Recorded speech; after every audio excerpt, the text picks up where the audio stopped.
waaw Babacar Diop yan commentaire la déclaration du ministre de l'Intérieur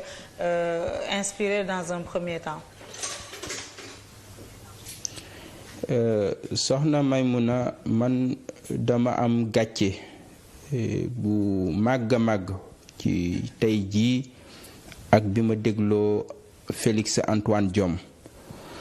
ndaxte xam naa ni sax xaaruma woon lu bari ci moom ndax jëf yu rafetul yi nga xamante ni defaloon na ko Macky Sall bi mu nekkee ci justice bi surtout ci procès politique yi fi jaar muy bu Karim Wade muy bu Khalifa Ababacar Sall mais jàppoon naa ni réccu du wees jàppoon naa ni àdduna di nga mën a dabaatal ca amoon nañ occasion ci fitna ji nekk ci réew mi fan yi ñi ci ñàkk seeni bakkan di doomu réew mi di xale réew mi ñàkk ci seen bakkan fitna yeewu ci réew mi nit ñi yendu ci fanaan ci war ci xëyaat suba ma jàppoon ni doon na wax ak président Macky Sall et que situation bu toll noonu buy wax ak askanam dina ci tenir compte mën a wekk askanam mën a faale askanam waaye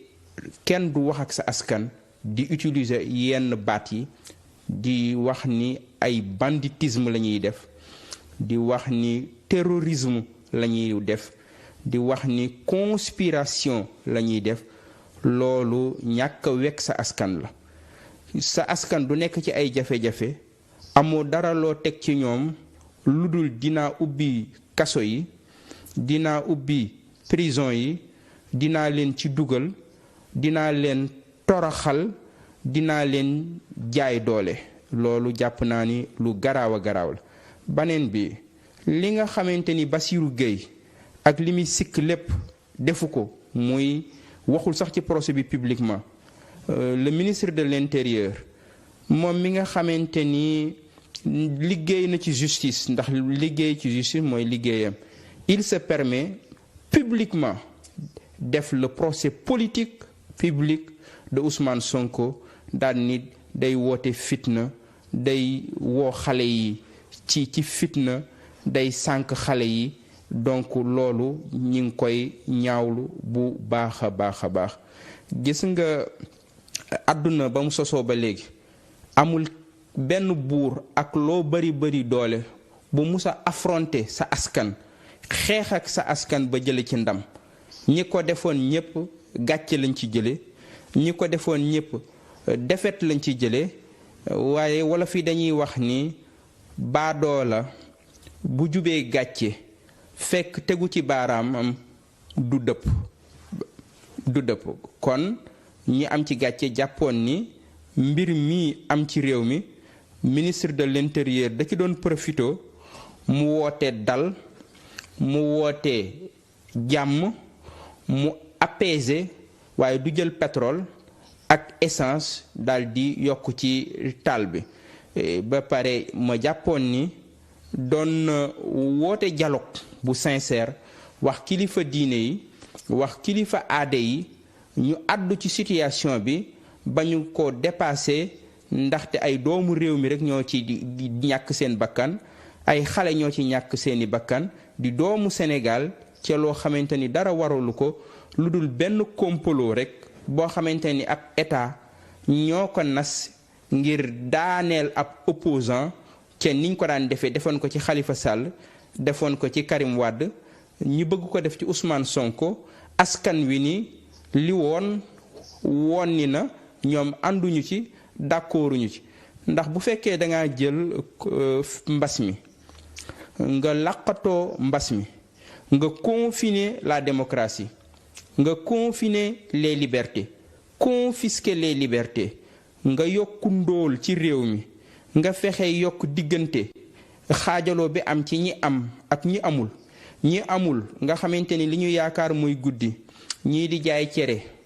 ñii di jaay sandwich ñii yaakaar seen taxi ñii di siirumaan ñii di ay liggéeyu ndaw yoo xamante ni ñoom moom la ñu yaakaar ngi yor seeni njaboot nga ñëw xañ leen ko ndax laqatoo mbas mi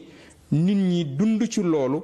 mu metti lool ñi mën koo muñ waaye nga bëgg leen ci dollil injustice nga bëgg leen ci dollil inégalité loolu moo waral askan wi xale yi daldi génn ci mbedd yi fii ci Ndakaaru fële ca Ziguinchor fële ci Bignona ci banlieue bi Kaolack ak Saint-Louis du mbirum Ousmane Sonko waaye sénégalais yi ci boppam ñoom ñoo bëgg a dund ci démocratie ñoom ñoo bëgg a dund ci moom seen bopp ñoom ñoo bëgg a génn ci njaam ak ay dak moo tax ñu génn tey jii ñenn ñi mu jaral leen ñi jaay seen bakkan ñenn ñi mu jaral leen ci boppam ñi arrêté seeni activités yépp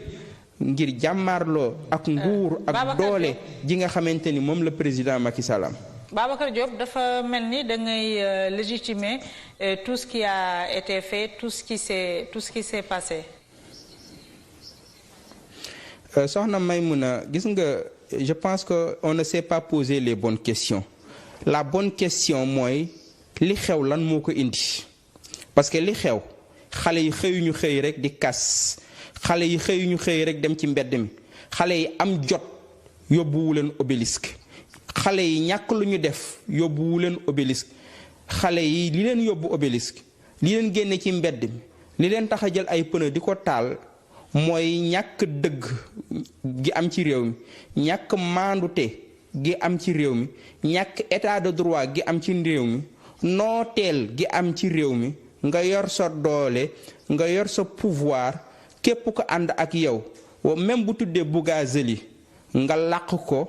même bu tuddee Dumbur Sow nga xamante ne xaw naa taal réew mi nga làq ko waaye bu tuddee Karim Wade nga dal ci kawam bu tuddee Khalifa Ababacar Sall nga dal ci kawam bu tuddee Guy Marius Sagna nga dal ci kawam bu tuddee Babacar Diop nga dal ci kawam bu tuddee Ousmane Sonko nga dal ci kawam injustice boobu moo indi jéeye ji ndaxte gis nga Maïmouna dëgg ak njub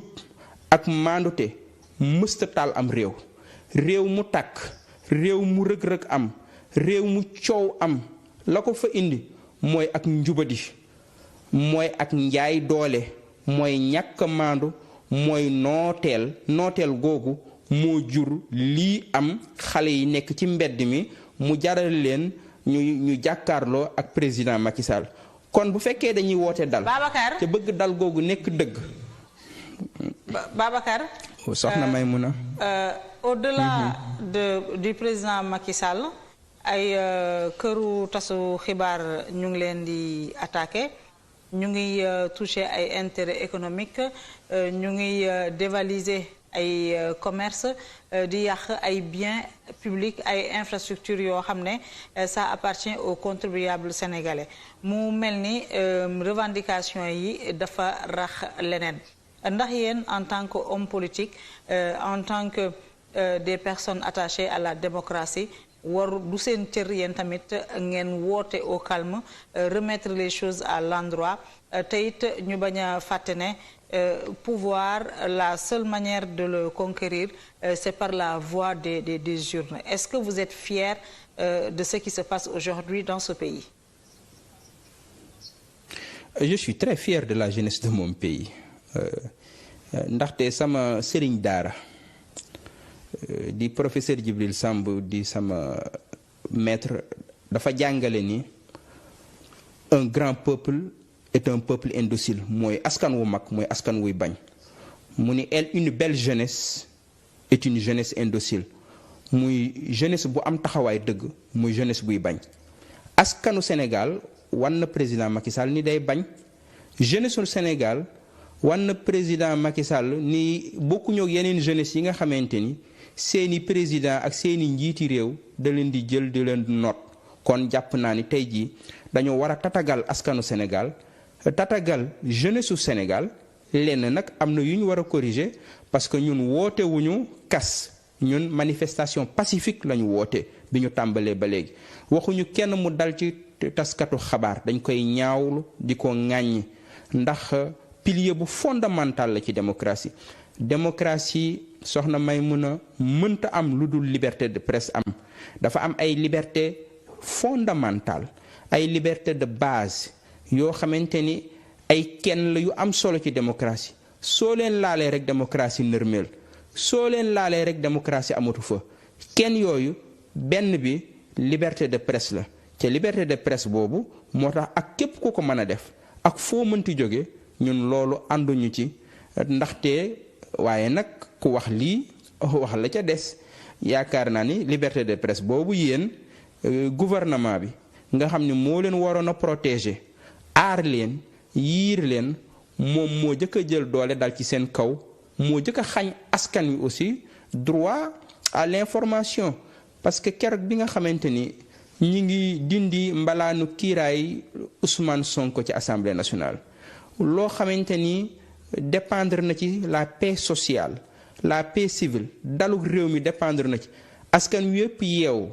di xaar di déglu sénégalais yi nekk ci diaspora bi yeewoo ci njàqare ku ci nekk jël sa téléphone dugg réseaux sociaux yi